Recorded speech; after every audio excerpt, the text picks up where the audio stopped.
Major Prateek Mishra की वीर माता श्रीमती रेशमा मिश्रा जी और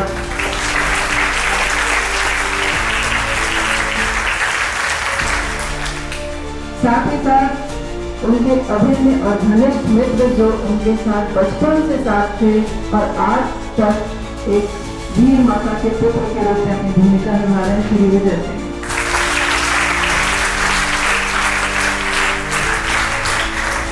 और हमारे अपने अभिभावक, हमारे 19 बटालियन के नए कमान अधिकारी colonel doctor Dinesh Kumar Pathak sir, जिन्होंने अभी कमान संभाली है। और हम सबका सौभाग्य है, हमें लगता है शायद आज पहला कोई पब्लिक फंक्शन, आपका अभिभावक के रूप में बहुत बहुत स्वागत एवं अभिनंदन। हमारे कार्यक्रम की अध्यक्षता हमारे महाविद्यालय की प्राचार्य प्रोफेसर मंजुला उपाध्याय जी कर रही हैं, जो हमेशा ही एनसीसी कैडेट्स से उनका विशेष लगाव है और बहुत एनर्जेटिक बच्चों को देखकर वो खुश होती हैं, हमेशा प्रेरित करती हैं। मैं उनका भी विभाग की ओर से स्वागत एवं अभिनंदन करती हूँ। बटालियन से हमारे बीच में सीनियर जीसीआई विनीता श्रीवास्तव, जो यही जैसे कि कोई भी कार्यक्रम होता है तो उसका शुभारंभ हम हमेशा दीप प्रज्वलन से करते हैं अपनी परंपरा के अनुसार। तो मैं उसी के लिए सभी अतिथियों को आमंत्रित करती हूँ कि दीप प्रज्वलन कर कार्यक्रम का शुभारंभ करें।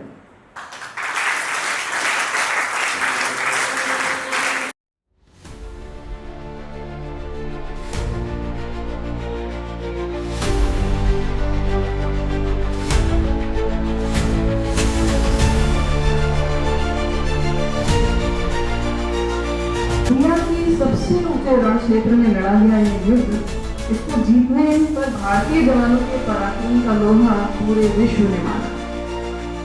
भारत को आजाद कराने के समय, लेकिन उसी बीच में हम लगातार देख रहे हैं अभी भी हमारे सामने युद्ध की स्थितियां वैश्विक स्तर पर भी बनी है, लेकिन भारत को सीमा रेखा पर लगातार प्रयास करना पड़ रहा है अपनी अखंडता को बनाए रखने। तो उन्हीं में से आज हमारे लिए बड़े गर्व और गर्व का विषय है कि हमारे मध्य एक ऐसी शख्सियत मौजूद है और उनका परिचय बहुत अच्छे से आप सबको समझना, कैडेट्स को विशेष रूप से इसलिए भी आवश्यक है कि आप युवा हैं और आप ये देश की बागडोर संभालनी है, आप ही देश का भविष्य है। तो जो हमारे एक सर्वोच्च बलिदान दिया। मेजर प्रतीक, उनका जन्म 11 मई 1989 में लखनऊ में हुआ और सौभाग्य की बात है कि वो एक एनसीसी कैडेट भी रहे। बचपन से ही उन्हें सेना की वर्दी पहनने का बहुत शौक था। स्कूली शिक्षा उनकी जयपुरिया स्कूल से, फिर कॉलेज तालुकेदार से और उसके बाद लखनऊ क्रिश्चियन कॉलेज से हुई। सीडीएस की परीक्षा उन्होंने पहली बार में ही उत्तीर्ण कर ली और ओटीए चेन्नई से प्रशिक्षण प्राप्त करने के बाद 7 डोगरा रेजिमेंट में कमीशन प्राप्त किया। मेजर मिश्रा ने अपनी यूनिट के साथ विभिन्न अभियानों में हिस्सा लेते हुए कमांडो की ट्रेनिंग भी प्राप्त की। राजस्थान, आसाम, सिक्किम, भूटान आदि प्रदेशों में अपनी योग्यता सिद्ध करने के बाद वो 2004 में ऑपरेशन रक्षक के अंतर्गत कंपनी कमांडर के रूप में कश्मीर के उरी सेक्टर में तैनात किए गए। 8 अक्टूबर 2005 को भारत पाकिस्तान सीमा पर आए विनाशकारी भूकंप से उरी सेक्टर अत्यंत प्रभावित हुआ। उस समय मेजर मिश्रा अपनी यूनिट के साथ अग्रिम ड्यूटी बंकर में तैनात थे। भूकंप के दौरान बंकर का आधा हिस्सा क्षतिग्रस्त हो गया। उनके प्राणों का संकट है तो उन्होंने अपने प्राणों की परवाह किए बिना वे पुनः बंकर में गए और उनको सुरक्षित बाहर निकालने का प्रयास करने लगे। और इसी प्रयास में बंकर पूरी तरह ढह गया और वहीं पर उन्होंने वीरगति प्राप्त की। उनकी बहादुरी और साथी सैनिकों के प्रति उनका समर्पण ये बेमिसाल है। आज हम छोटे छोटे स्वार्थों के लिए कहाँ केवल अपने लोग के लिए बात करते हैं और जहां अपने पूरे जीवन की बात हो वहां केवल किसी अपने साथियों के लिए, दूसरों के लिए जीवन का बलिदान कर देना, ये एक बेमिसाल बात है। इसके लिए आप जोरदार तालियां बजाकर उनको स्वाभिमान के लिए मात्र 26 वर्ष की आयु में वीरता के और समर्पण की एक बेमिसाल प्रेरणा बने। स्वार्थ के समर्पण और संवेदनशीलता जीवन में कितनी महत्वपूर्ण है। उनके आदर्श जीवन एनसीसी, भारतीय सेना, युवा वर्ग और समाज के लिए सर्वोच्च मानवता की एक मिसाल है। मैं अब पूरे सम्मान के साथ श्रीमती रेशमा मिश्रा जी को उस वीर सपूत की मां को सम्मानित करने के लिए महाविद्यालय की प्राचार्य प्रोफेसर मंजुला उपाध्याय जी को और साथ ही साथ हमारे कमान अधिकारी कर्नल डॉक्टर दिनेश कुमार पाठक जी को मंच पर आमंत्रित करती हूँ। श्रीमती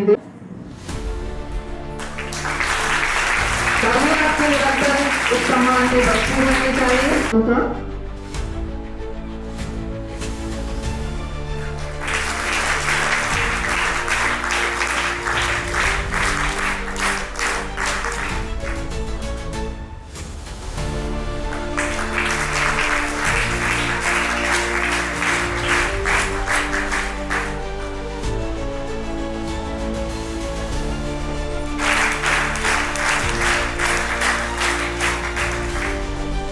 बहुत बहुत धन्यवाद। अच्छा आमंत्रित करती हूँ।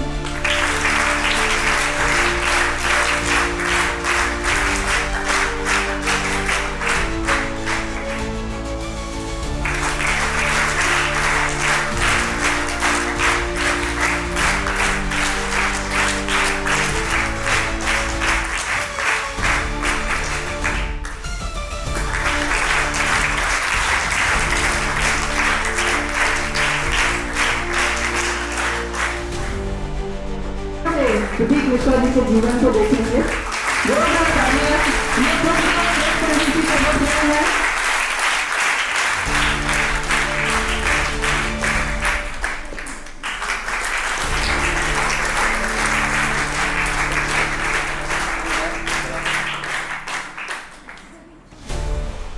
राजपथ पर होने वाली एनसीसी की टुकड़ी का नेतृत्व किया था। ये उस बैच में एक साथ सबने ट्रेनिंग प्राप्त की और आज तक निरंतर एक दूसरे के साथ जुड़े हैं। तो ये आपके लिए एक मिसाल है कि एक एनसीसी कैडेट भी कितनी ऊंचाइयों को छू सकता है और किस पर सिखाया जाता है। वास्तव में उसने अपने जीवन के माध्यम से उसको सिद्ध किया। तो एक बार इन सभी के लिए जोरदार तालियां।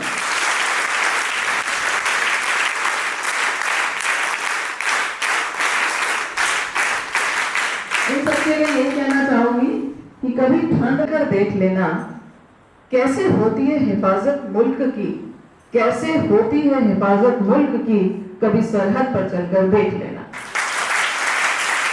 और अब ये छात्राएं आपके समक्ष कुछ छोटा सा कार्यक्रम लेकर आ रही हैं। मैं उसके संचालन के लिए अंडर ऑफिसर दीप्ति और सिद्धि यादव को मंच पर आमंत्रित करती हूँ। Thank you ma'am. जय हिंद।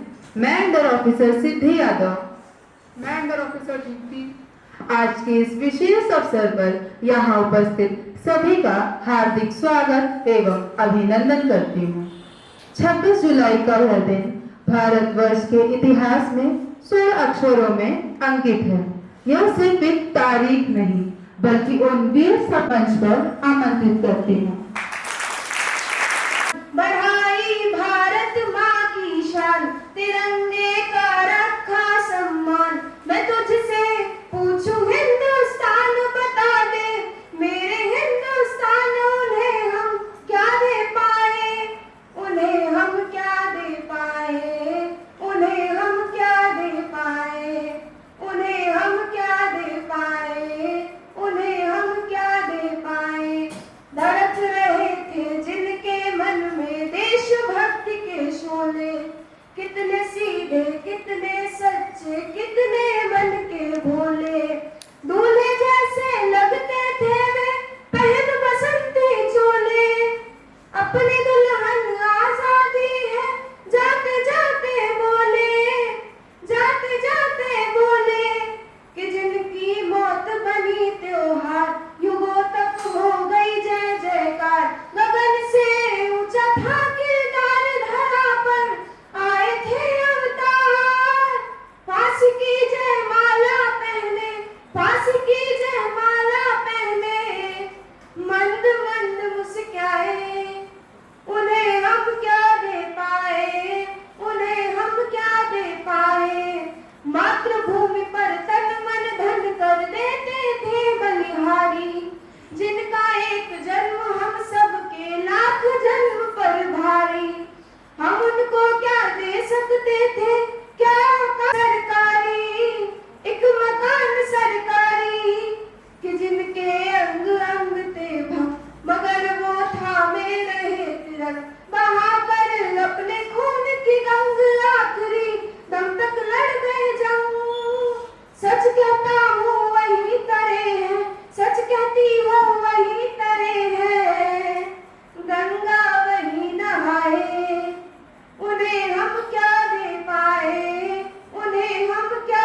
बलिदान की अमिट गाथा का प्रतीक है। हर साल 26 जुलाई को हम इस दिन को उन बहादुर सैनिकों को याद में मनाते हैं जिन्होंने अपने प्राणों की आहुति देते हुए हमारे देश की रक्षा की। आइए इस इतिहास से परिचित कराने के लिए मैं कैडेट लक्षिका किशोर को मंच पर आमंत्रित करती हूँ। उल्लेखनीय और प्रेरणादायक है। भारतीयों ने अनेक कठिनाइयों का सामना किया है, पर फिर भी अपने गौरव को बनाए रखने में कामयाब रहे हैं। भारतीय सैनिकों ने अनेक युद्ध किए हैं और उनमें जीत भी हासिल की है। ऐसा ही एक यादगार युद्ध है कारगिल। 26 जुलाई 1999 से हर साल यह दिन कारगिल विजय दिवस के रूप में मनाया जाता है। यह वही दिन है जब भारतीय सेनाओं ने पाकिस्तान द्वारा कब्जा की गई चौकियों को मुक्त कराकर अपना तिरंगा फहराया था। भारतीय सैनिकों ने अपनी वीरता और शौर्य का परिचय देते हुए पाकिस्तान के हजारों सैनिकों को मार गिराया था। भारतीय सेना ने पाकिस्तान द्वारा कब्जा की गई चौकियों को मुक्त कराने के लिए ऑपरेशन विजय शुरू किया, जो लगभग 3 महीने चला और अंततः हमारे वीर जवानों ने टाइगर हिल को 26 जुलाई 1999 को मुक्त कराते हुए अपनी जीत का परचम फहराया। आज भारत रूपी विशाल वटवृक्ष उन्हीं वीर जवानों के खून तथा पसीनों से अभिसिंचित है। अपने हजारों सालों के इतिहास में इस देश ने अनेक ठोकरें खाई और अपने वीर जवानों के दम पर यह हर बार उठा है। वह कहा गया है ना कि महानता कभी ना गिरने में नहीं, बल्कि गिरने के बाद हर बार उठ जाने में है। सन 1999 की यह घटना भी भारत के ठोकर खाने, संभलने और संभलकर नई ऊंचाइयों की ओर छलांग लगाने की एक अहम घटना है। पाकिस्तान ने अपने कुत्सित इरादों से एक गद्दारी का नया आयाम गढ़ते हुए कारगिल की उन चोटियों पर अपने सैनिकों को भेजा जिन पर भारत का अधिकार था। पाकिस्तान की सेना ऊंचाई पर, पहाड़ियों की चोटी पर तथा काफी तादाद में थी। उन्हें टैक्टिकल मिलिट्री एडवांटेजेस थे। संक्षेप में हम कह सकते हैं कि दुश्मन की स्थिति काफी मजबूत थी, लेकिन भारत मां के ललाट की रक्षा के लिए सन 1999 में कारगिल की चोटी पर भारत के वीर सैनिकों ने अपनी वीरता का जो प्रदर्शन दिया, जो शौर्य दिखाया, वह इतिहास के पन्ने में हमेशा स्वर्णिम अक्षरों में अंकित रहेगा। आज हम खुली हवा में सांस इसलिए ले पा रहे हैं क्योंकि किसी समय हमारे सैनिकों ने ऑक्सीजन की कमी के बावजूद भी माइनस टेम्परेचर्स में अपनी बंदूकें नीचे नहीं की। उन्होंने अपनी वीरता और साहस का परिचय देते हुए दुश्मनों के छाती में तिरंगा फहराया। हम सभी उन वीरों को नमन करते हैं जिन्होंने अपने प्राणों की आहुति देकर हमें यह विजय दिलवाई। वर्तमान में भी हमारे देश के सैनिक आज भी सरहद पर हमारे देश की रक्षा के लिए तैनात हैं। मैं उनके शौर्य, साहस, शक्ति और त्याग को नमन करती हूँ। अंत में मैं अपनी वाणी को विराम देने से पहले 2 पंक्तियां उन्हें समर्पित करती हूँ। जंग में कागजी अफराद से क्या होता है? जंग में कागजी अफराद से क्या होता है? हिम्मतें लड़ती हैं, तादाद से क्या होता है? जय हिंद, जय भारत।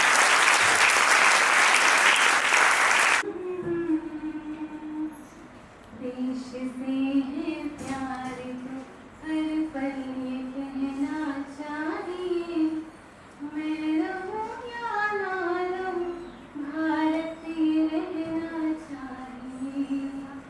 सिलसिला ही बाल मेरे यूं ही चलना चाहिए, मैं रहूं या ना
कुछ नशा तिरंगे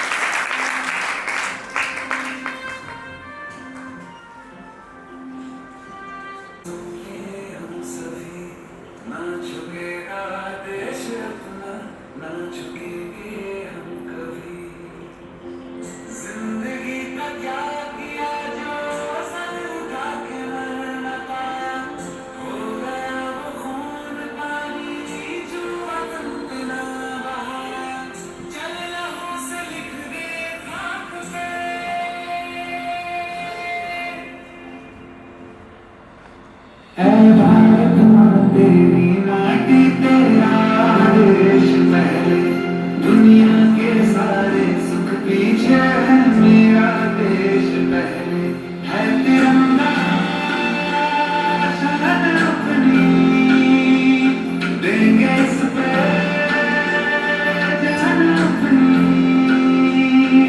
जन गण मन अधिनायक जय हे तेरा संदेश पहले, दुनिया के सारे सुख पीछे है, मेरा देश पहले।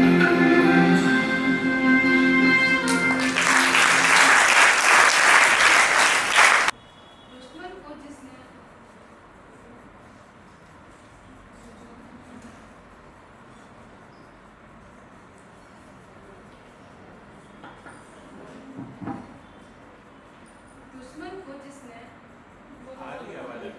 धूल चटाई, वो हर भारतीय का गौरव, विजय का जिसने शंख नाद किया, वो हर भारतवासी का वैभव।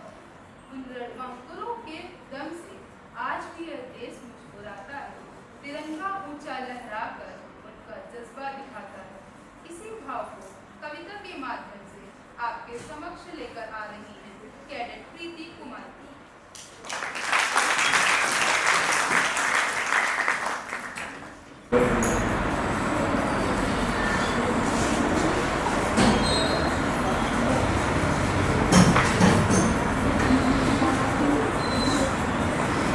दूर नहीं घर से वो वतन की हिफाजत करता है, अपनी माँ को अकेला छोड़ वो धरती माँ की रक्षा करता है।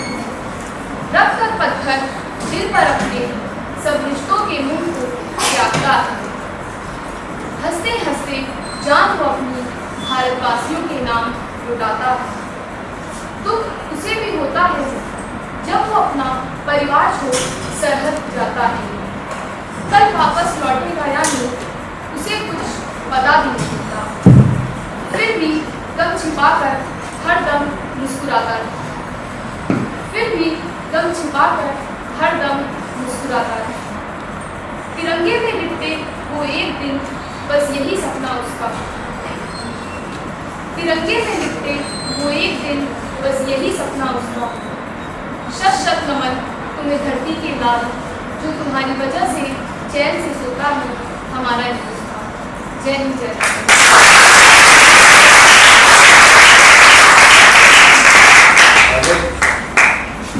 कभी न भूली जाएगी मातृभूमि की चरण धूल में बलिदानों की खुशबू आएगी। और इन्हीं पंक्तियों के साथ अब मैं कैडेट आस्था त्रिपाठी को मंच पर आमंत्रित करती हूँ, जो अपनी कविता के माध्यम से अपनी भावनाओं को व्यक्त करेंगी।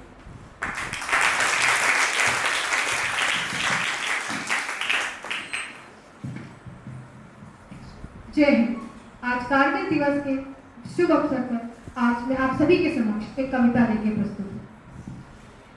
बदल कर आंसुओं की धार को मैं मुस्कुराती हूँ, बदल कर आंसुओं की धार को मैं मुस्कुराती हूँ, जगा कर औज की धारा बहुत सुख चैन पाती हूँ।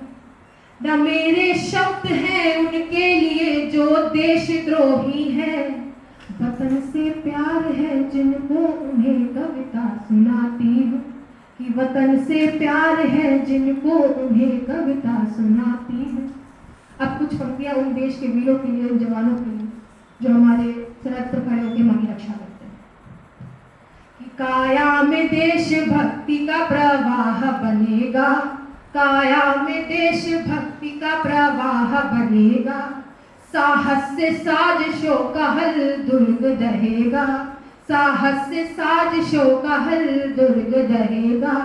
जब तक है सरहदों पे खड़ा एक भी जवान, कि जब तक है सरहदों पे खड़े हिंद के जवान, ए हिंद तू आजाद है आजाद रहेगा, ए हिंद तू आजाद है आजाद रहेगा।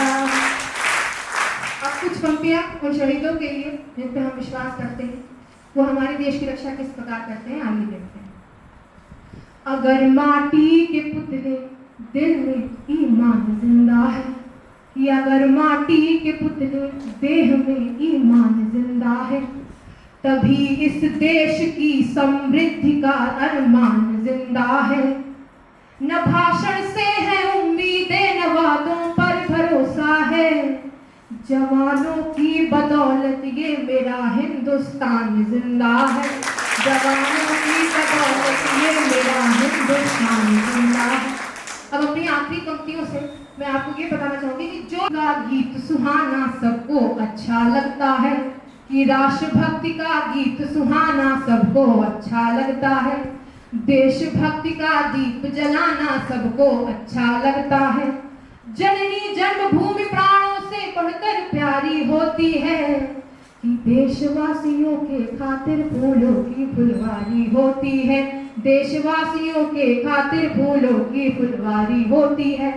फिर भी प्रश्न खड़े होते हैं जगह जगह विस्फोटों से, माँ तेरे संतानों को या कैसी लाचारी होती है, माँ तेरे संतानों को या कैसी लाचारी होती है। जब देश का बच्चा बच्चा वंदे मातरम गाएगा, तो कोई भी आतंकी कैसे उग्रवाद फैलाएगा, कोई भी आतंकी कैसे उग्रवाद फैलाएगा। जरूर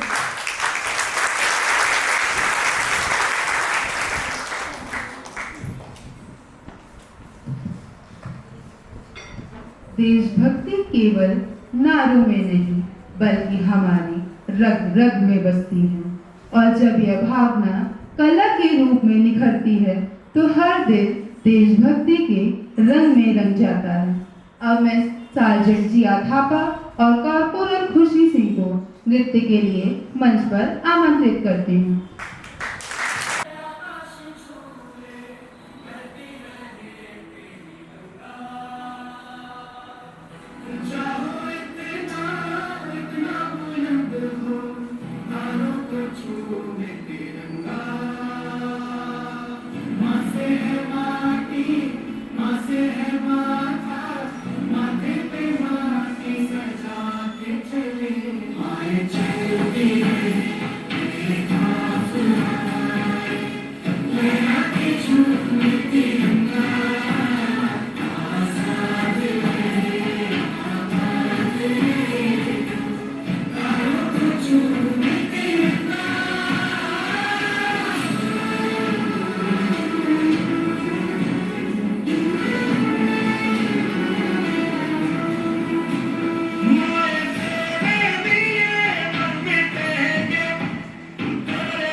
छात्राओं की प्रस्तुति इसलिए भी आवश्यक है कि कहीं ना कहीं इनमें ये भाव जगाता सनक पर लगे हैं, तो हम भी अपने कर्तव्य को ना भूलें। समाज में हम जिस भी स्थान पर हैं, जो अपनी सेवाएं दे रहे हैं, वो पूरी कर्तव्य निष्ठा से दे। यही सही मायने में एक सच्चे देशभक्त की परिभाषा होगी।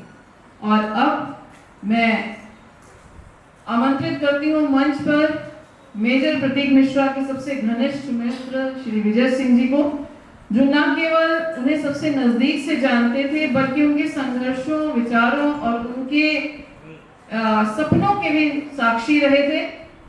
और जब हम इनकी आंखों से उनको मेजर प्रतीक मिश्रा के जीवन को देखेंगे तो ये जानेंगे कि वो केवल एक सैनिक ही नहीं, एक बहुत अच्छा एक जीवन था, एक बहुत अच्छा व्यक्तित्व था जो हम सबको बहुत बड़ी प्रेरणा दे गया। श्री विजय सिंह।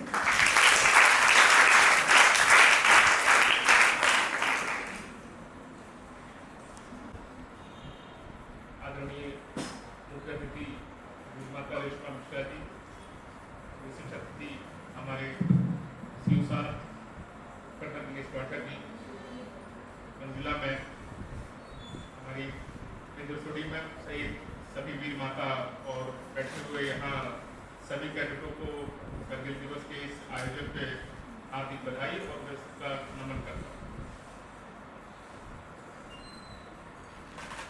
ये जो नवयुग का इतिहास है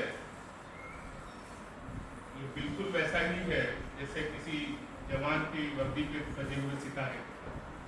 आप इसको पीछे जाके देखें तो भारतीय सेना के इतिहास में Navyug college, 19 girls battalion, 64 NCC battalion, 63 NCC battalion, किस किस का नाम लेंगे उन सब का। लखनऊ का एक अपना गजब ही इतिहास है, गजब ही उत्साह है। इस लखनऊ की किसी भी गलियों से मिलेंगे तो शहीदों की लहलाती फसलें आपको हर पार, हर गली, हर वीर माताओं के गोदों में मिलेंगी, जिसका एक अद्भुत इतिहास है।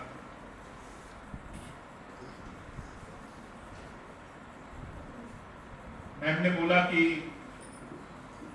प्रतीक के बारे में बोलना था।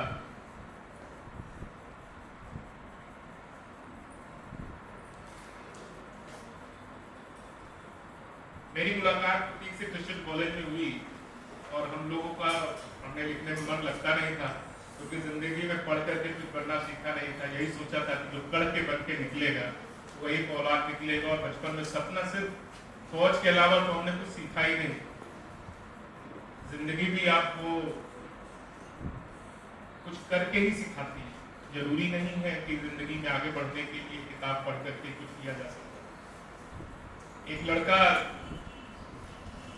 हमारे बीच कर्नल पाठक जी बैठे हैं, वो मुझसे ज्यादा गौरवशाली है, उनका भाग्यशाली है जिन्होंने कमीशन पाया और आज देश की सेवा कर रहे हैं। हम जैसे भी बहुत लोग हैं कोशिश करते रहे और कई मुकाम मिलते हैं, कहीं आप एक कदम सक्सेस होते हैं, कहीं एक कदम पीछे होते हैं, लेकिन तरीका भगवान सबको चुन चुन करके उनकी जिम्मेदारियों का देता है। तो प्रतीक की एक नाराजगी थी कि माँ बहुत चिल्लाती है मेरी। हमने कहा ऐसा होता ही नहीं, माँ तो सबसे अच्छी होती है। अरे बोली नहीं, मेरी माँ बहुत चिल्लाती है, मेरे डैड भी बहुत चिल्लाते हैं। सबके चिल्लाते हैं भाई, तो नहीं मेरी ज्यादा चिल्लाती। मैंने कहा नहीं यार कुछ तो गड़बड़। तो अच्छा मैंने कहा चलो शर्त लगा लेते। क्या शर्त लगाई? 1 महीने का टाइम दो, मैं देखता हूं कि तुम्हारी मां मुझे अपनाती है और तुम अच्छा बेटा बन के निकलते हो या मैं अच्छा बेटा बन के। तो हमारे पास तो 4 ही 5 दिन हुआ करते थे।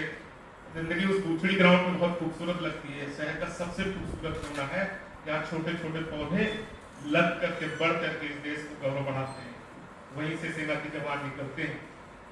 हमारा कैंप वहीं लगता था और छोटी सी मुलाकात माँ से हुई। माँ का सिर्फ एक ही काम था, सारे भूखड़ों के लिए ढेर सारा खाना लेकर के आना है, क्योंकि सबको शिकायत होती थी कि शायद कैंप में खाना, लेकिन कैंप का खाना बड़े बड़े बड़े खाने का खाना दुनिया का सबसे बेहतरीन खाना होता है। फौज में आप जाएंगे जब बड़ा खाना मिलेगा, जब कैंप में आप जाते हैं जब वो लंगर का खाना मिलता है, उससे बेहतरीन खाना दुनिया में कहीं हो ही नहीं सकता। प्रतीक से बात हुई, मैं माँ के पास पहुंचा, इंट्रो हुआ, मेरा दोस्त है, ये है वो है, और बस क्या कहना था। माँ ने जो कहा वो हाँ है, मैंने भी वही किया। माँ ने जो कहा हाँ है, डैड ने जो कहा वो हाँ है। कहते क्या है माँ बाप? माँ बाप सिर्फ एक चीज कहते हैं, आपकी जिंदगी को पिरोने के लिए, आपकी जिंदगी को अच्छे से सुधार डालने के लिए, आपको एक डिसिप्लिन रास्ते में ले जाने के लिए। उनका कोई दूसरा सपना नहीं होता, हर माँ बाप यही कहता है। तो कुछ बच्चे लगते हैं मुझे ज्यादा डांटते हैं, कुछ नहीं डांटते हैं, और ये सिलसिला ऐसे ही चलता रहा। और एक दिन मेरा ही सामान मेरे ही घर से माँ के घर पे आ गया और मैं माँ के घर का होके रह गया। साथ साथ एसएसबी दिए, बड़े हादसे हुए, सिलेक्शन हुआ, अपॉइंटमेंट लेटर भूल गए, चारबाग में 1 नंबर प्लेटफॉर्म पे गाड़ी, अपना पार्सल हाउस है, 5 नंबर पे हमें ज्वाइन करने, मेजर प्रतीक को ज्वाइन करने जाना है और अपॉइंटमेंट लेटर नहीं है, बक्सा बुक नहीं हुआ, लोहित एक्सप्रेस एक अकेले जाती थी आसाम, तो शायद उसको ज्वाइन कराने में मेरा हिस्सा था।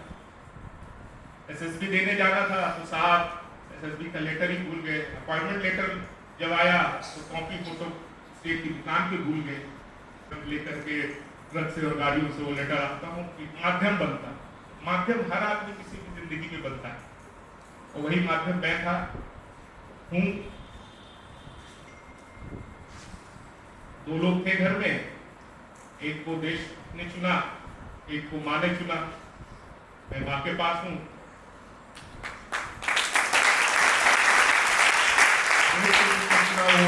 अपना सर्वोच्च बलिदान दे करके जरूर किसी सुनहरे पल, सुनहरी जगह होगा तो यहाँ बहुत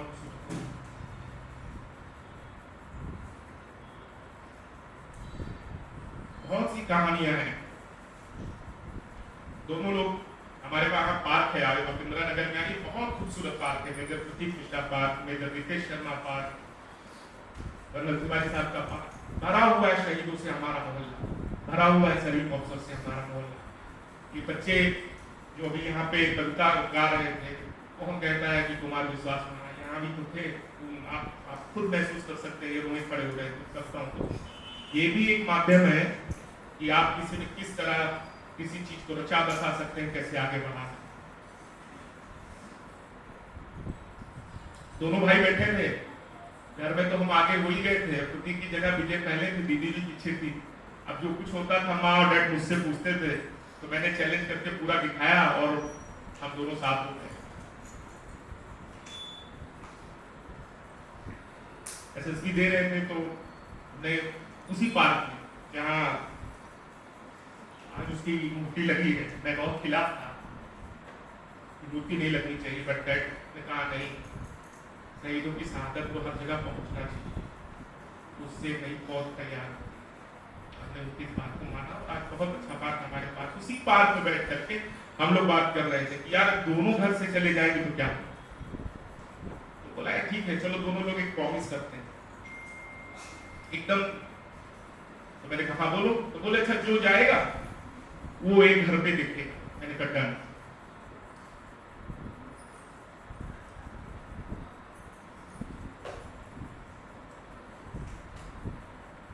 मुझे नहीं पता था कि ये वादा था कि किसी ने पहले से फैसला करना, वही हुआ। दोस्तों की बात बताता हूँ, अरे देखना मेरी मूर्ति इसी पार्क में लगेगी जहां हम क्रिकेट खेलते हैं। मैंने कहा सुनो, सिपाही वो होता है जो लड़ करके सबको दे करके आए, वो क्या कहता है, सिपाही वो भी होता है जो सबको हरा करके लिपट कर दिया।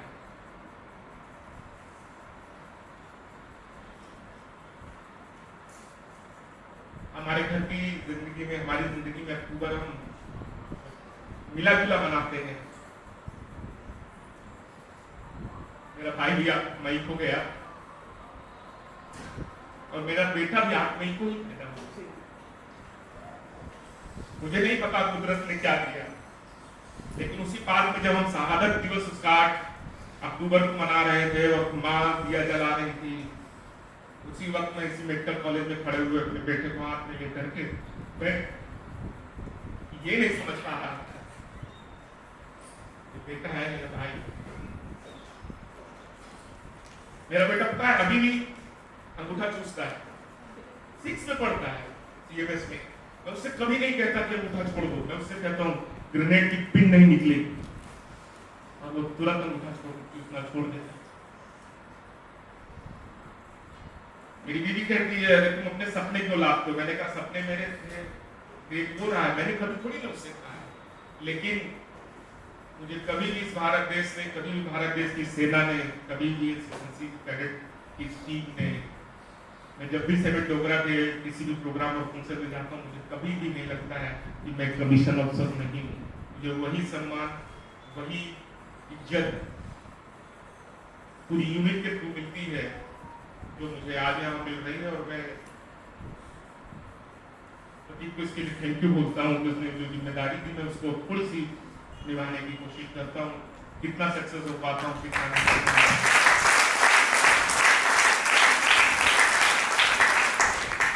शहादत के 7वें दिन हमें शहीद मिला, शहादत के 7वें दिन शहीद मिला। बहन पागलों की तरह मुझे सेंट्रल कमांड के किसी भी अफसर का दरवाजा किसी से लेके किसी को भी ऐसा नॉक नहीं किया मैंने ऑफिस से लेके घर तक कि मुझे शहीद का पार्थिव शरीर जल्दी मिल जाए। मुझे पता था यूनिट में क्या परेशानी है, कितना कोलैप्स हुआ उस दिन उस भूकंप में। सुबह 4 बजे का दौर था, 11 बजे रात में मेरी बात हुई। शादी जस्ट होने वाली थी, 8 अक्टूबर को शहादत हुई, 11 तारीख को उसका मंगनी थी। माँ तो दिन रात साड़ियाँ कपड़े खरीदने में व्यस्त थी, हम लोग सब कुछ बुक कर चुके थे। 8 तारीख की रात में मंगेतर थी हमारे घर के जस्ट बगल की, आईजी साहब की बेटी। सोचिए जो वर्दी पहने ना इसकी इज्जत कितनी। हम लोग अपने घर परिवार पे ये छोड़, हमें सिखाया गया है एनसीसी कैडेट को कि यहाँ से आवाज निकलती, इसलिए माइक की जरूरत नहीं है। एक यूपी पुलिस के आईजी 11 बजे रात में नॉक करते हैं और मेरे अपने बॉडीगार्ड्स भी क्या है कि मुझे ये चिट्ठी है, मुझे, मैंने कहा क्या करना है? तो बोले तुम्हारी ही इस घर में चलती है, मेरी बेटी का रिश्ता है और माँ बाप तक तुम अगर हाँ कह दोगे तो पहुंच जाएगा। मैंने कहा क्यों भाई, माँ सामने बाप सामने बोले नहीं, जो दोस्त कहेगा वही इस घर में होगा। मैंने उनको उठाया, गले से लगाया और माँ डैड के पास ले गया। विधाता को जो भी मंजूर था, इतनी तेजी से सब कुछ होता जा रहा था कि कुछ भी समझ में नहीं आ रहा था। महीने भर में सब कुछ हो गया। और जो हम लोग सबसे लखेरे तो समझ रहे हो ना, सॉरी अगर मेरा शब्द खराब हो, मतलब कहने का मतलब पढ़ाई की किताब को छोड़ करके जुनून इस वर्दी को पहनने के लिए किताबों की जुनून से इतनी दूर थे कि हर पढ़ा लिखा आदमी कहता था पागल है फौज के पीछे, ये क्या करके देखे, इनका सिलेक्शन कहीं नहीं होना, ये कुछ नहीं होना है। नहीं, बिल्कुल होना है। उस जोश को बरकरार रखिए अपने अंदर, जिंदगी में फैसला कर लीजिए मुझे ये करना है। बस अपनी सिखलाई से एक चीज बताऊंगा कि चलती ट्रेन अगर छूट जाए तो पीछे आकर भी ट्रेन को जरूर पकड़ लें, हमेशा सक्सेस मिलेगी। उसकी शादी तय हुई, सब कुछ हुआ, विधाता को मंजूर कुछ और था। 8 अक्टूबर 2005। मुझे तभी से अंग्रेजी अच्छी नहीं लगती, मैं बहुत कम कोशिश करता हूँ कि मुझे अंग्रेजी बोलनी पड़े। यूनिट के 2IC मेजर गणेशन का फोन आता है, यू नो वेरी वेल, और एक शब्द मेरी जिंदगी का सबसे खराब शब्द है, major Prateek is no more Vijay. Dad मेरे बगल बैठे थे, माँ बाहर, खबर आ चुकी थी कि कितना कोलैप्स हुआ है यूनिट में, कितना नुकसान हुआ है। सबको कुछ अप्रिय हिस्सा ही था, लेकिन 2 घंटा में हिम्मत नहीं जुटा पाया कि मैं माँ से और डैड से जाके कहूँ कि उन्हें क्या गौरव मिला है। मैं माँ को ही जाके बता पाया।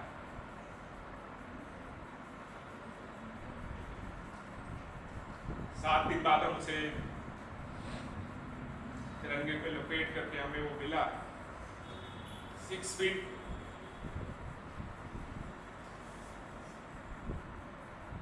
औरा होता है जिन्हें शहादत नसीब होती है, जो सितारे होते हैं इस दुनिया के, इस भीड़ में भी वो दूर से दिखते हैं कि वो मैं हूं। मैंने बहुत से आर्मी ऑफिसर्स देखे, साथ में अपने एनसीसी बटालियन से काफ़ी लोग कमांड कर रहे हैं। हमारा जो ग्रुप है आरडीसी 2000 हमारा ग्रुप है। हम उस ग्रुप को पिछले 10-15 सालों से चला रहे हैं। 50 लोग हैं, उसमें कई आर्मी ऑफिसर हैं, कई सीओज हैं, कई मेजर हैं, सारे लोग हैं। कई लोग एमएलए हो गए, कई लोग ब्यूरोक्रेट्स हो गए, कई लोग हमारी तरह बिजनेस कर रहे हैं। बहुतेरे रंग हैं। जैसे इस एनसीसी में बहुमुखी रंग सिखाया जाता है, वो सारे रंग हमारे उस ग्रुप में, एनसीसी के बच्चों के, हमारे कैडेट के ग्रुप में है। और सब लोग अपनी अपनी क्षमता से बेहतरीन कर रहे हैं। तो अगर आप लोगों को ये मौका मिला है तो जरूरी नहीं है कि फौज में जाकर के ही आप कुछ कर सकते हैं। किसी शहीद की माँ का हाथ पकड़ के भी आप बहुत कुछ कर सकते हैं। रोड पे पड़े हुए किसी एक इंसान को उठा करके भी आप बहुत कुछ कर सकते हैं। बोलिए और बोलिए। अगर आपने बोलना सीख लिया ना, आप सबने बोलना छोड़ दिया, बोलिए और बोल करके आप बहुत कुछ कर सकते हैं। बच्चों ने, कैडेट ने जो कविताएं सुनाई वो देखिए रोम रोम खड़ा करती है।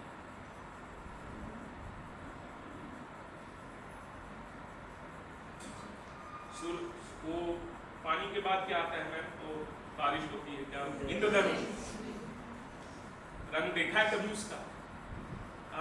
क्या होता है?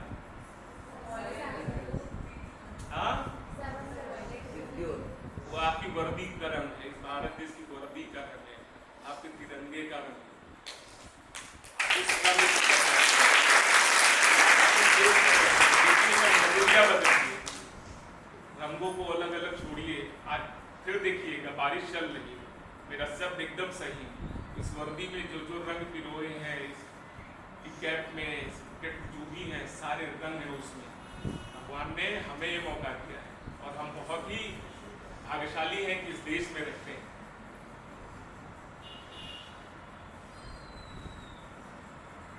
क्या बोलूँ? क्या जानना चाहते हैं आप? बताइए। मैं बोलूँ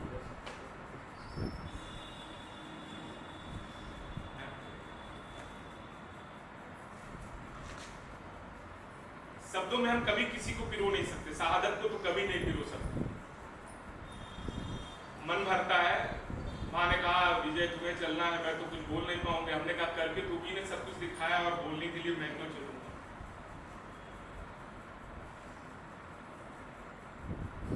यादें हैं, बहुत सी यादें हैं।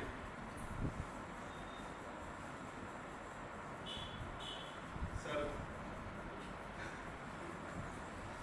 मैं अपने आप को सबसे लकी मानता हूँ। मैं अपने आप को सबसे लकी मानता हूँ कि मेरे पास ऐसा दोस्त, ऐसा भाई, ऐसी माँ और ये सारी मातृशक्ति है। मैं अपने आप को सबसे बदनसीब भी मानता हूँ कि जिस दोस्त की शादी के लिए मैं तैयारी कर रहा था, उसी दोस्त की मेडिकेटेड बॉडी को मैं पूरी रात ऐसा कुछ में लेकर बैठा और मैं जब भी परेशान होता हूँ, किसी को मेरे घर में माँ को किसी को कुछ नहीं पता होता, आप बिलीव करिए उस मूर्ति कभी भी आई हमारे सेक्टर 18 में कृष्णा पार्क में, मैं हमेशा रात में पहुंच के अपना ओन टाइम निकाल करके मैं 1-to-1 करता हूँ और मेरी बात होती। आप महसूस करिए, हर शख्स जो आपके लिए प्रेरणा स्रोत होता है वो आपके अगल बगल और आपके पीछे होता है। और उसने कभी भी परिवार में ये नहीं बताया। मुझे सब पता होता कि इस दिन यूनिट में कोई परेशानी हो गई, किस दिन किसी ऑपरेशन में कोई दिक्कत हो गई। मुझे नहीं पता था कि वो रात मेरे लिए आखिरी रात है कि वो 7 तारीख की रात में मैं निकला और वो पोस्ट पे जा रहा था, पेट्रोलिंग का टाइम था। पोस्ट पे रात में मैं 11 बजे बात कर लेता था। 11 बजे के बाद उनकी फैंसी जिनसे शादी तय होने वाली थी, वो बात की मैंने डाटा घर की बहू बनने वाली हो, अंदर जाके बात। 2 तारीख को मैं एसएसबी दे के लौटा इलाहाबाद से। 5वें दिन सूटकेस मेरे हाथ में, फिर से बैच नहीं मिला। फिर वो उसने मुझसे कहा यार ऐसा करते हैं कि आ जाओ पलटन, 11 को तो मैं आ ही रहा हूँ और मिल करके फिर ये सरकारी दाल खाते हैं तो दिमाग तुम्हारा खुल जाएगा और फिर से सिलेक्शन हो जाएगा। शायद कुछ चीजें सिविल में छूट जा रही है। ये आखिरी बात। और मैंने उससे कहा कि भैया शादी ब्याह हो रहा है, जिम्मेदारियां आके अपने घर की संभालो। और मैंने भी सूटकेस बांध रखा था। माँ को मैंने ये बात बताई कि माँ, अब घर में नई बहू आ रही है, समाज है, तुमने मुझे बहुत कुछ दिया, पता नहीं कौन क्या कहेगा, अब मुझे जाना चाहिए।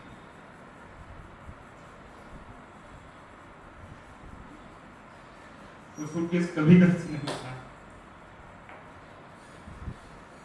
वो घर हम छोड़ ही नहीं पाए। वो जो पार्क में कह के गया कि तो तुम क्या तो मैं, जिम्मेदारी दोनों परिवार की बराबर है।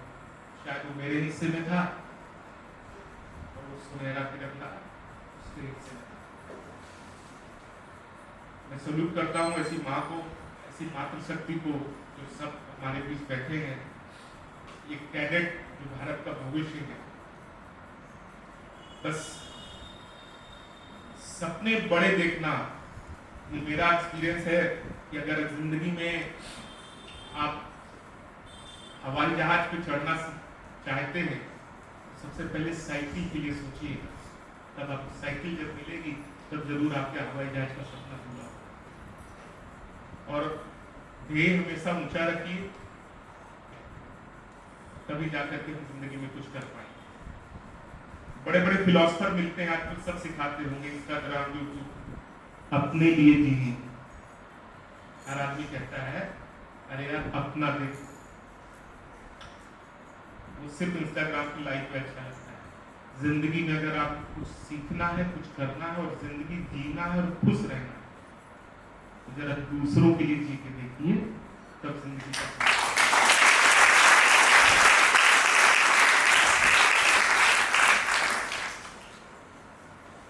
लगभग 1000 की नौकरी होती है पलटन में।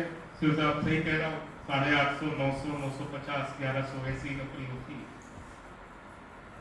मैं अपने साथी दोस्तों से कहता हूँ यार उठ गया हूँ, चलो नहीं हुआ, फौजी नहीं हुआ, अफसर नहीं बन गया तो लश्कर ही बनवा लो, टेरिटोरियल आर्मी में भी भर्ती करा लो। अभी भी मैं वो जज्बा रखता। मैं अम्बे के नाम से एक छोटी सी कंपनी चला रहा हूँ, कैशुअल्स चलती है हमारी, मैं वही काम करता हूँ।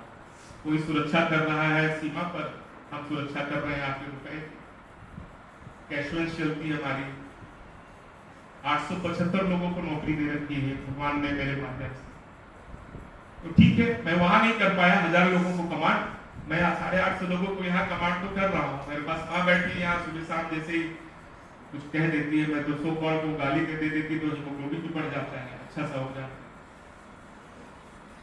तो बहुत सी जगह है आपको कुछ करने के लिए, जरूरी नहीं है एक ही माध्यम को, लेकिन ये जो माध्यम है, ये जो सीनियर अंडर ऑफिसर की लड़ाई है, 1 फीसदी 2 फीसदी, ये जो लड़ाई है सितारों की, ये जो सपने हैं तिरंगे की, इसको कभी भी छोटा मत होने दीजिए।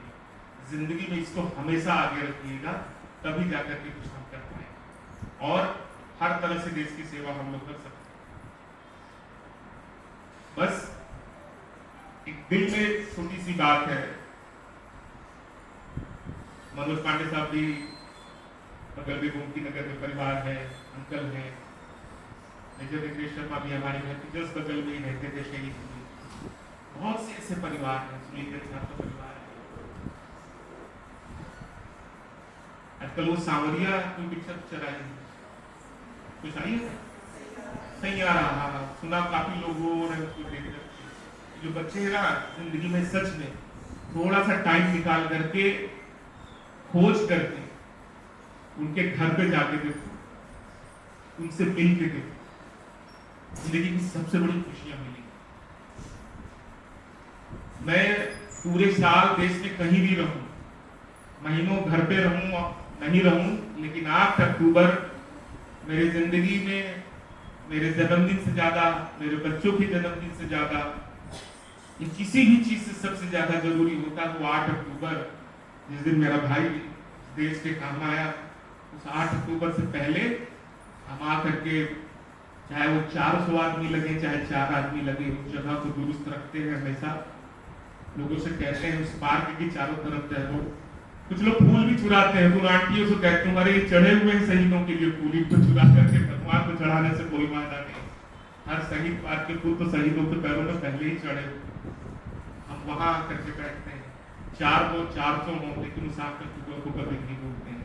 तो जरूरी है करगिल दिवस के अवसर पर मैम ने जो प्रयास किया, सबने जो प्रयास किया और आप बच्चे भी प्रयास करिए, इसको जिंदा रखिए, इसको जिंदा रखिए, अपने दाएं बाएं जज्बात को जिंदा रखिए। बिल्कुल हर क्षेत्र में लड़ाई है, लड़ाई सिर्फ सीमा पर खड़े होकर के नहीं लड़ी जा सकती। आज इस नवयुग की सीढ़ियों से उतरिए, हर सीढ़ी पे एक लड़ाई है। इस गेट के बाहर निकलिए, हर गेट के बाहर हर रास्ते पे एक लड़ाई है, उसको भी जीत करके आप अपने देश की सेवा कर सकते हैं। Thank you so much.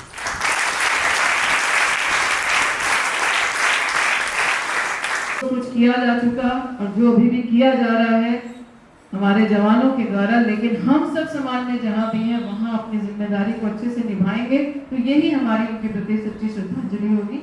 और अब मैं अपने कमान अधिकारी कर्नल डॉक्टर दिनेश कुमार पाठक जी को मंच पर उनके संबोधन के लिए आमंत्रित करती हूँ कि उनके विचार जान करके भी ये, क्योंकि आपका भी एक लंबा अनुभव है, फौज से जुड़े हुए हैं, तो ये दिवस खास तौर से हम सभी को उन फौजियों के प्रति नतमस्तक होने के लिए प्रेरित करता है। तो मैं सम्मान के साथ आपके उद्बोधन के लिए आपका आमंत्रित करती हूँ।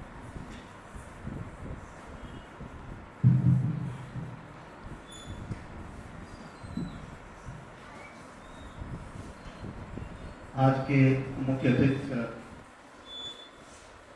परम आदरणीय श्रद्धेय सम्मानीय वीर माता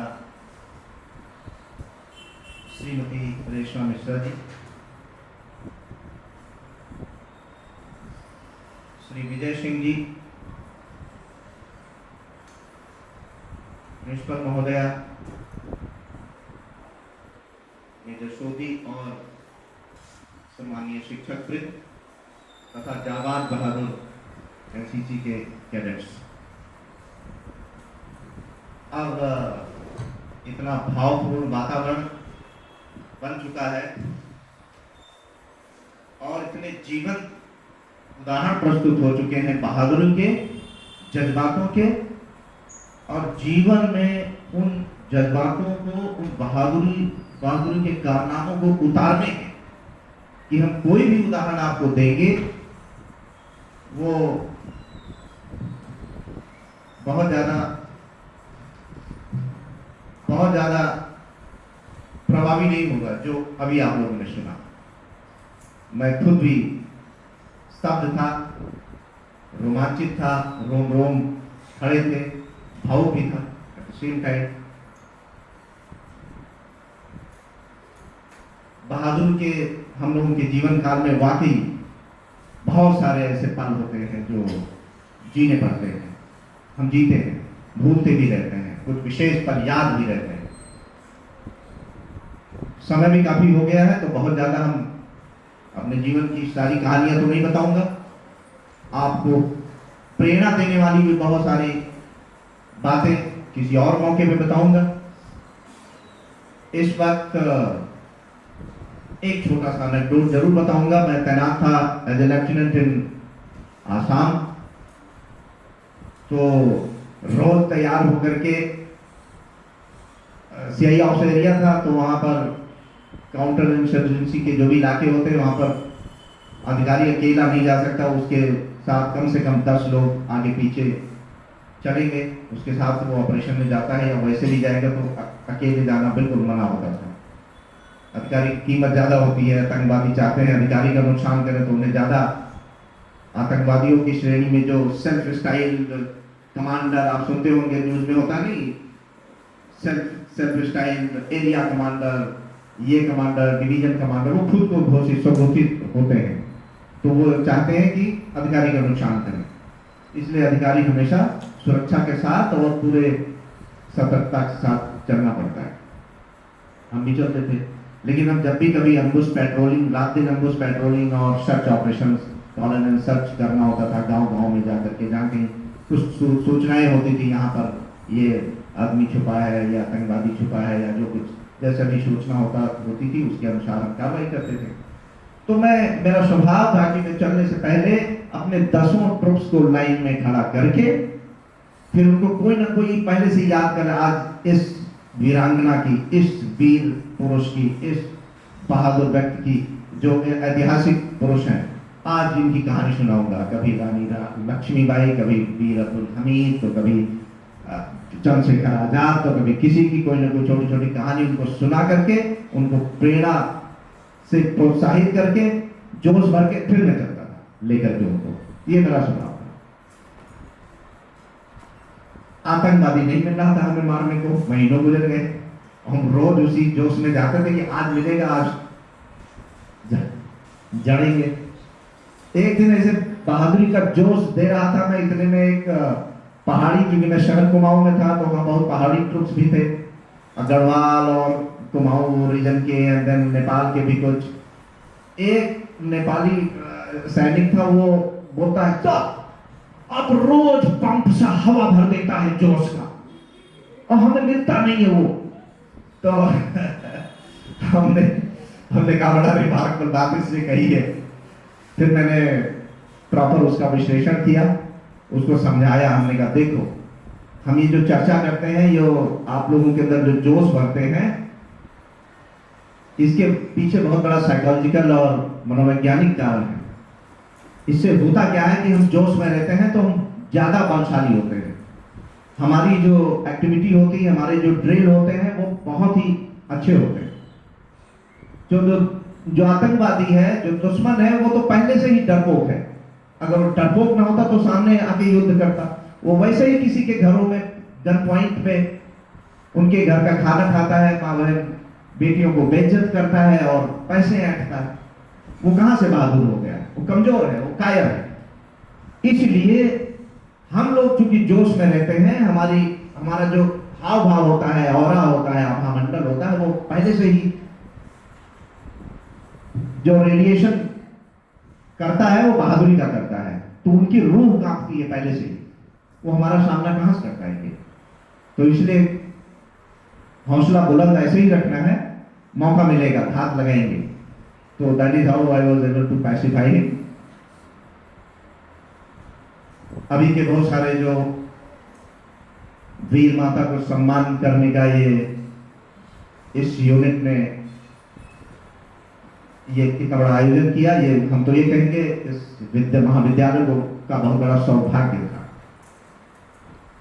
आज ही के प्रवचन में, आजकल बहुत सिद्ध एक महात्मा है स्वामी प्रेमानंद, और उनके प्रवचन में मैंने सुना प्यार क्या होता है, प्यार की परिभाषा क्या होती है। I am still feeling goosebumps when स्टेटिंग this, क्योंकि वो स्नेह का प्रभाव होता है। स्नेह भी कई तरीके का होता है। डिग्री ऑफ जो स्नेह है, प्यार है, वो भी वैरी करता है। मां का प्यार सर्वोत्तम माना गया है। हम सारे मनुष्यों का, जैसा कि शास्त्रों में वर्णन है, जीवन ही होता है ईश्वर का सानिध्य प्राप्त करने का। हम सभी मनुष्यों का यही लक्ष्य है। क्योंकि सभी लोग उतने ज्ञानवान होते नहीं है कि इस लक्ष्य को पहचान सके या जान सके, तो हम सारे लोग माया प्रपंच में उलझे होते हैं। पर लक्ष्य वही होता है। आप देखेंगे जो ऋषि मुनि होते हैं, वो देखो कैसे साधना करके और इस स्थिति को प्राप्त करते हैं। तो इसका मतलब है उनका जो प्यार होता है ईश्वर के प्रति, वो महापावन होता है। उस पवित्रता वाले स्टेट में पहुंचने पर ही बाकी चीजें गौड़ हो जाती हैं, तटस्थ हो जाती हैं। माया प्रपंच की रिक्वायरमेंट्स, इच्छाएं वो तटस्थ हो जाती हैं। यहां पर उसी प्यार का वर्णन है। इसलिए उनके प्रवचन में ही मैंने सुना है कि वो दो ही कैटेगरी के लोगों को कहा है मोक्ष प्राप्त करने के लायक हैं। एक तो वीर सैनिक और दूसरे शुद्ध संत, जो अपनी उस परम पावन ईश्वर के प्रति प्यार को इतना ज्यादा बढ़ा दें कि उसी में डूब जाए, उनको मोक्ष मिलता है। मोक्ष का अभिप्राय है कि हम सभी लोग जानते हैं, we are tiny entity of souls encased in particular body cage. तो ये जो शरीर का एक ढांचा है, इसमें हम कैद है, छोटी छोटी आत्माएं, और ईश्वर के अंश हैं। अब उसको दोबारा उसमें मर्ज होना है, मिलना है, जैसे नदियां समुद्र में मिलनी है, तो मिलने के लिए श्रम करना पड़ता है। तो वो दो ही तरीके हैं। और जो वीर सैनिक होता है वो ऐसे ही पागल होता है।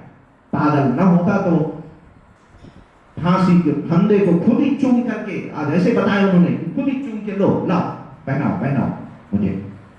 तो कैसे पागल थे कि देश पर कुर्बान करने के लिए, सर्वस्व निछावर करने के लिए सदैव तत्पर रहते थे। वो पागलपन ऐसे होता है।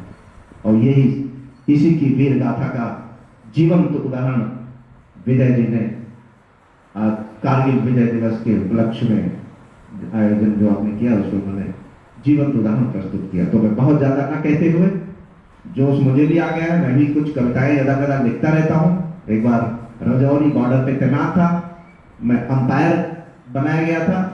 जो कैम्बेरियन पेट्रोल होता है, पूरे वर्ल्ड का सबसे टफेस्ट पेट्रोल कंपटीशन होता है, जिसमें तरह तरह के एक्टिविटी करना पड़ता है। जंगल में जाना, भागना, फायरिंग करना, कहीं चढ़ना, कूदना, तैरना, सारी कुछ होता है। और वो उसका कंपटीशन यूरोप में होता है, लंदन वगैरह में। और उसमें हमारे देश के जवान सैनिकों ने कई बार अव्वल यानी फर्स्ट आए हैं। मैक्सिमम टाइम इंडिया ही के दीवानी आए। तो उसका अंपायरिंग में कर रहा था। पूरी रात जगना होता है, जंगल में, वहाँ बॉर्डर एरिया में बैठा रहना होता है और देखना होता है कि वो कॉम्पिटिटर्स जो होते हैं भागते हैं और कहीं कोई चालाकी तो नहीं कर रहा है या कुछ नहीं कर रहा, उस चीज का नजर रखना होता है। उस दौरान उस चीज को मद्देनजर रखते हुए मैं छुट्टी आ रहा था और जिप्सी में बैठ करके जब वो पहुंच रहा था, उसी दौरान भाव आया और मैं कॉपी और डायरी मेरी उसमें था डैशबोर्ड पे, मैं उठा करके लिखना शुरू किया। लिरिक्स मुझे पहले बचपन में कहीं गीत मैंने सुना था या पढ़ा था स्कूल में। अब देखिए वो बीज उस समय बोया हुआ और कैसे प्रस्फुटित हुआ, उसको मैंने फिर एक कुछ उसमें के एक दो लाइनें चुराई या उसका सदुपयोग किया ऐसा कहें, और फिर मैंने वो गीत लिखा। फिर हमें मौका भी मिला, राजौरी डे एक सेलिब्रेट होता है वहाँ पे राजौरी में, और उस दौरान मैंने उसको मैं अपने मेस में अपने सारे ऑफिसर्स को सुनाया था किसी पर्टिकुलर इवेंट में। तो स्टेशन कमांडर ने कहा नहीं ये बहुत वो प्रभावी है, आप इसको राजौरी डे में सुनाएं। तो राजौरी डे में मुझे सुनाने का उसका मौका मिला। तो मैं उसी को शीघ्रता में कहूंगा, समय वक्त हो चुका है इसलिए थोड़ा गा भी लूंगा।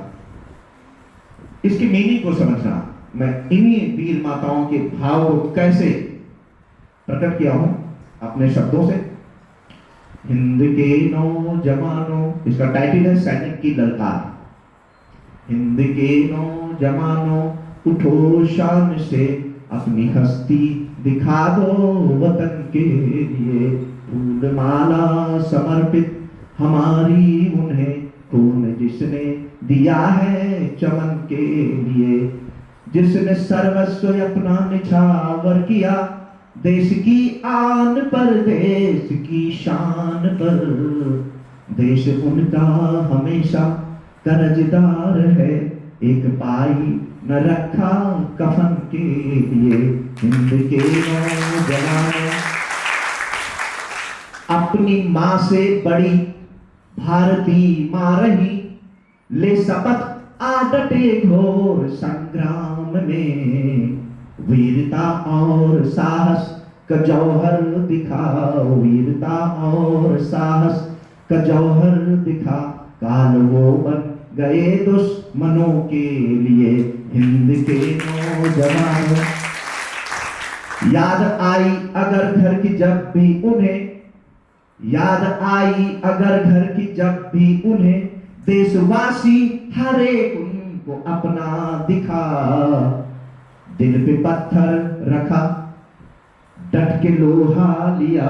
दिल पे पत्थर रखा, डट के लोहा लिया। हो गए वो फिदा इस चमन के लिए। हिंद के नौजवानों उठो शान से, अपनी हस्ती दिखा दो वतन के लिए। करके जय घोष जय हिंद जय भारत का, करके जय घोष जय हिंद जय भारत का। सामने न डिग सका दुश्मन का पैर था, रिपु दमन कर दिया, रिपु दमन कर दिया, कर प्रहार वज्र सा, वो शहीद हो गए जिस अमन के लिए। हिंद के नौजवानों उठो शान से, अपनी हस्ती दिखा दो वतन के लिए। रूह कांपी थी दुश्मन की देख के उन्हें, सुन के ललकार को और चिक्काड़ को। रौंद डाला दुश्मनों के काफिलों तोप को, वीर बलिदानी हो के इस वतन के लिए। हिंद के नौजवानों उठो शान से, अपनी हस्ती दिखा दो वतन के लिए। गोले गोलों की बौछार होती रही, सर पे बांधे कपन हो डटे ही रहे। हो गए वो अमर गोली खा के निडर, हो गए वो अमर गोली खा के निडर। रो रही भारती जिस ललन के लिए। हिंद के नौजवानों उठो शान से, अपनी हस्ती दिखा दो वतन के लिए। धन्य उनका धरा पे जन्म हो गया, कीर्ति उनकी अमर विश्व में हो गई। देशवासी सभी अर्चना कर रहे, शीश झुकता हमारा नमन के लिए। हिंद के नौजवानों स्वर्ण के अक्षरों में तारीख से, उन मनुज की कहानी लिखी जाएगी। ज्योति बनकर उजाला किया देश में, हो गए वो अमर इस वतन के लिए। दीप उनकी कबर पे जलेंगे सदा, जिसने सर दे दिया है चमन के लिए। फूलमाला समर्पित हमारी उन्हें, फूल जिसने दिया है चमन के लिए। आइए हम करें याद दिल से उन्हें, रो रही भारती जिस रतन के लिए। रो रही भारती जिस रतन के लिए। जय हिंद, जय भारत। से आप सभी को प्रेरित करें।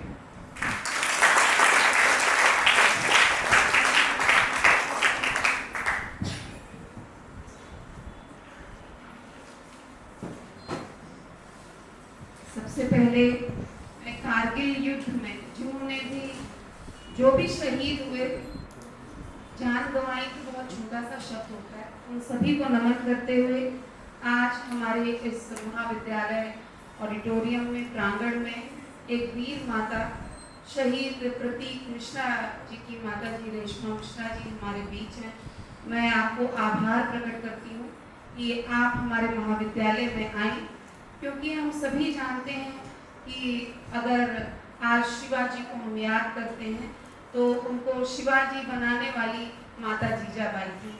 तो ऐसे ही कुछ संस्कार आपने दिए होंगे कि जिसने अपनी जान की परवाह ना करते हुए अपने से ज़्यादा जो है अपने साथियों को, या हम कहें कि जिनकी जिम्मेदारी उन पर रही होगी, जिनको वो लीड कर रहे होंगे या जो उनके साथी होंगे, उनकी जान बचाने के लिए वो शहीद हुए। चाहे तो जब भी कोई संकट आता है तो बहुत कम लोग होते हैं जो औरों के बारे में सोचते हैं। एक इमीडिएट रिएक्शन जो हमारी बॉडी का होता है वो खुद को बचाने का होता है, पर तुरंत ही कुछ सेकंड्स में ही आपके अंदर ये भाव आता है कि नहीं, हमें हमारे साथ जो लोग हैं उनकी जान की कीमत है। और ऐसे हम हर साल देखें तो सैकड़ों लोग जो हैं वो शहीद होते हैं।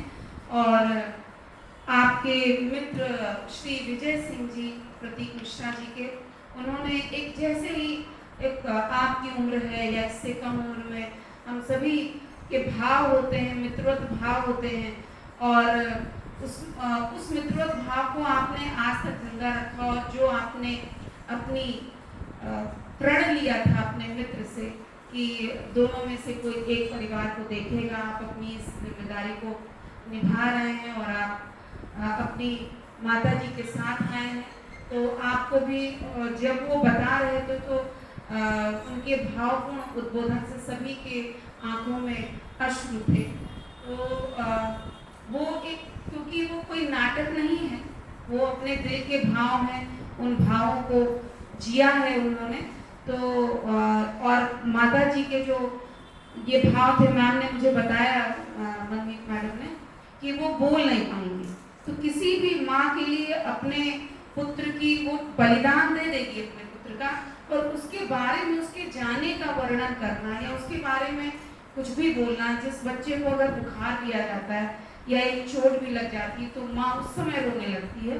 तो जिसको माँ खो ही चुकी हो तो उन्हें गर्व भी होता होगा कि मेरा सपूत ऐसा था कि उसने अपने प्राणों से ज़्यादा अपने साथियों के प्राणों के बारे में सोचा। तो उस चीज़ का गर्व तो होता है, पर भाव तो यही है कि उन्होंने अपने पुत्र को खोया है। तो वो भावनाएं हैं, उसके कारण वो बोल नहीं पाई हैं। पर विजय जी ने बोल दिया है, वो बोल नहीं पाई हैं। पर जैसा कि अभी सर ने बताया, पाठक डी के पाठक जी ने, कि प्रेम कई प्रकार का है, सभी प्रेम करते हैं, पर उसमें उच्च कोटि का जो प्रेम है वो माँ का प्रेम है। और उससे भी उच्च कोटि का प्रेम वो तब हो जाता है जब हम अपनी मातृभूमि के लिए प्रेम का भाव हमारे अंदर होता है। तो ऐसे शहीदों को हम सभी नमन करते हैं, और ऐसे प्रेरणादायी आयोजन होने भी चाहिए, जिससे कि मोटिवेशनल स्पीकर्स, जैसा कि अभी विजय जी ने कहा कि आजकल कहते हैं कि हमारी ज़िंदगी मैं को बढ़ावा दे रहे हैं। ऐसे बहुत रील्स आती हैं और हम बहुत ज़्यादा अट्रैक्ट हो जाते हैं रील्स से।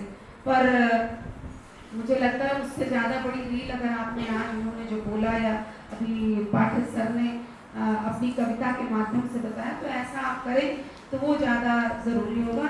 और हमारे आज के अतिथि कहूँ या पहली बार आप हमारे महाविद्यालय में पधारे हैं, दिनेश पाठक जी, बातों बातों में पता चला कि आप यूपी से ही हैं, जिस जिले से हम लोग बहुत कनेक्टेड हैं, आप गोंडा से हैं। पर आपका जो आर्मी का ट्रेनिंग होती है वो आर्मी को अलग बनाती है। तो मैं आपका महाविद्यालय परिवार में हार्दिक स्वागत और अभिनंदन करती हूँ। और आप ऐसे ही जैसे आपने अपनी कविता के माध्यम से, वो भी आपके भाव थे और उसको सुर के साथ आपने अभिव्यक्ति की।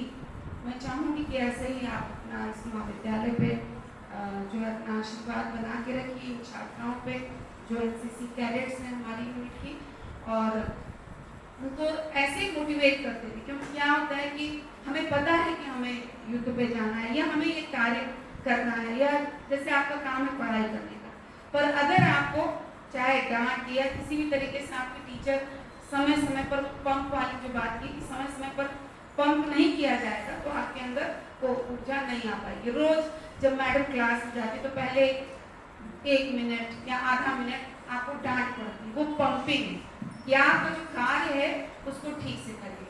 तो वैसे ही सर अपनी मोटिवेशनल स्पीच के द्वारा या किसी जो हमारे आज हम कह रहे हैं कि हमने अमृत महोत्सव मनाया और हम अपने वीर पुरुषों को याद करें जो बलिदान दिए धरती माँ को संरक्षित रखने के लिए।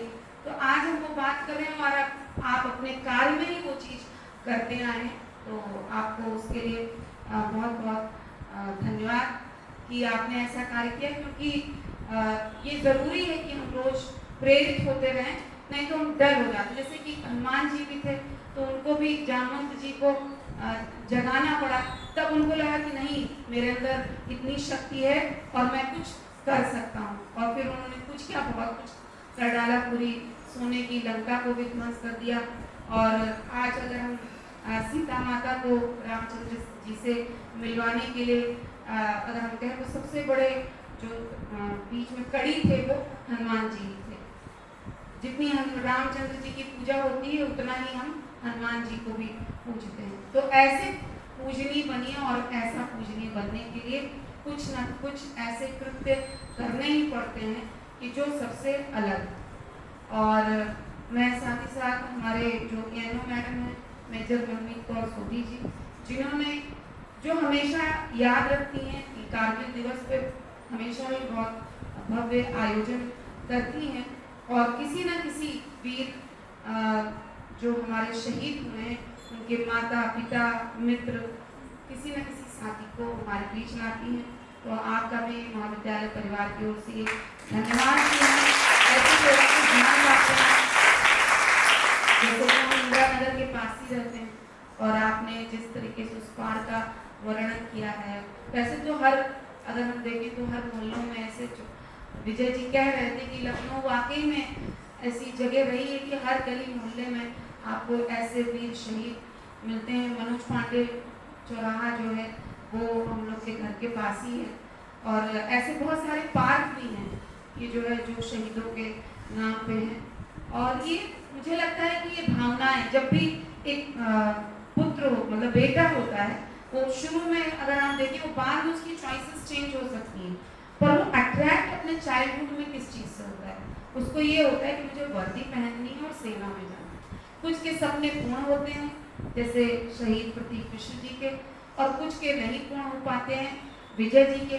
पर विजय जी ने एक बहुत बड़ी बात कही कि हम जिस भी कार्य को कर रहे हैं उस कार्य को इतनी निष्ठा के साथ इतनी श्रद्धा के साथ करें कि वो हमारी जो हमारा भाव था कि हम मातृभूमि की सेवा कर सकें वो भाव बना रहे तो हम जो है उसी दिशा में कार्य कर रहे होते हैं। और वो कार्य बड़ा कार्य होता है कि आप 850 लोगों को आपने एम्प्लॉयमेंट दे रखी है। तो इसी तरीके से हमारी जो शिक्षिकाएं हैं एनसीसी से हमारी जो है एलुमनाई भी विनीता श्रीवास्तव जी भी हमारे बीच है, मैं आपका भी धन्यवाद देती हूँ। और बहुत समय भी हो गया है तो इसी के साथ मैं भारत माता की जय के उद्घोष के साथ अपनी वाणी को विराम दूंगी। भारत माता की जय, भारत माता की जय, भारत माता की जय, जय हिंद।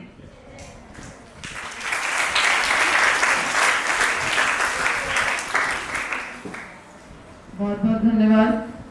आज का ये आयोजन जिस मकसद को लेके आयोजित किया गया था मुझे लग रहा है कि वो मकसद अपने आप में पूरा सफल होता दिख रहा है और कहीं ना कहीं हम इन कैडेट्स में उस इनके चेहरे के भाव को पढ़ करके देख सकते हैं कि अपने बीच का एक साथी जब विजय जी यहाँ पे वर्णन कर रहे थे और जैसा मैंने भी बताया कि 2000 बैच के ये सारे साथी जो आज तक जुड़े हैं तो आप ये भी देख सकते हैं कि मित्रता का क्या स्तर भी हो सकता है। आज आप लोग छोटे छोटे बातों से आपस में जुड़ते हैं और 2 मिनट बाद ही पता लगता है आपस में 36 का आंकड़ा भी तय हो चुका है।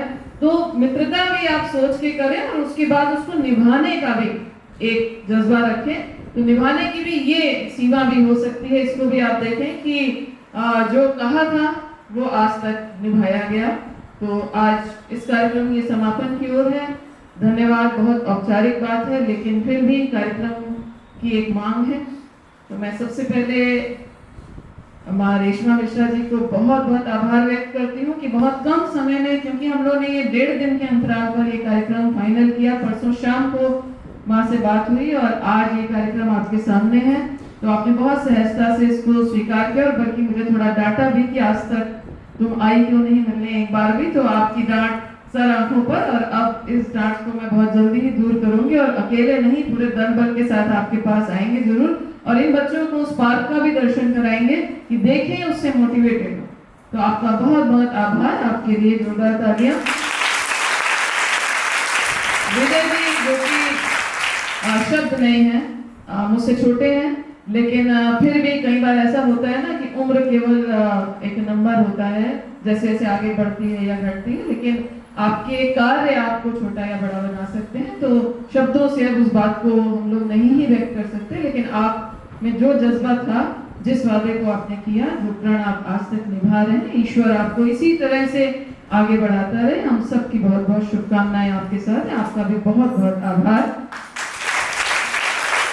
हमारे अपने सम्मानाधिकारी, हमारे अभिभावक, और आज आपको अपने बीच पाकर हम सब बहुत ही प्रसन्न हैं। और जैसी आपने प्रस्तुति दी तो मुझे लगता है ये सब भी और भी खुश हो गए होंगे कि अब कड़ी टक्कर है, कंपटीशन।